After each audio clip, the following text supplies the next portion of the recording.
joka niitä piikoja nuukutteli kiikkustuolissa, ja se oli Jussi se. Ja sen emännän nimi oli Anna, joka antoi kaikille pannusta kahvia lainaksi viinaan, ja se oli Anna se. Ja sen pojan nimi oli Juuli, ja sillä oli mahtava kultakello liivin taskussa, ja se oli Juuli se. Ja sen tytön nimi oli Lillu, ja sil oli pihalla leikkimökki, joo, se oli Lillu se.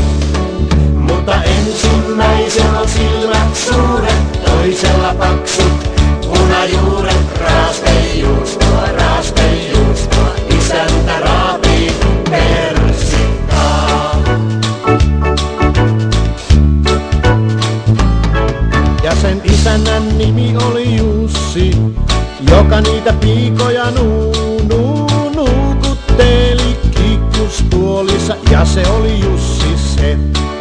Ja sen emännän nimi oli Anna, joka antoi kaikkien pannusta kahvia juoda joo, ja se oli Anna se.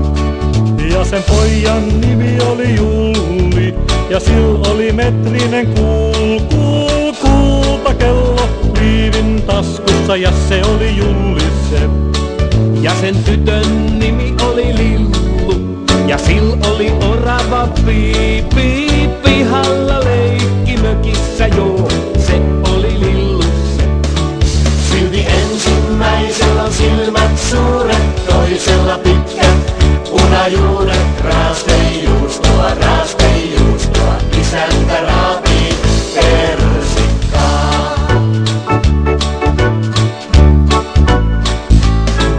Siinä talossa oli myöskin pässi, joka niitä piikoja häätytteli karjan pihalla, ja se oli pässi se.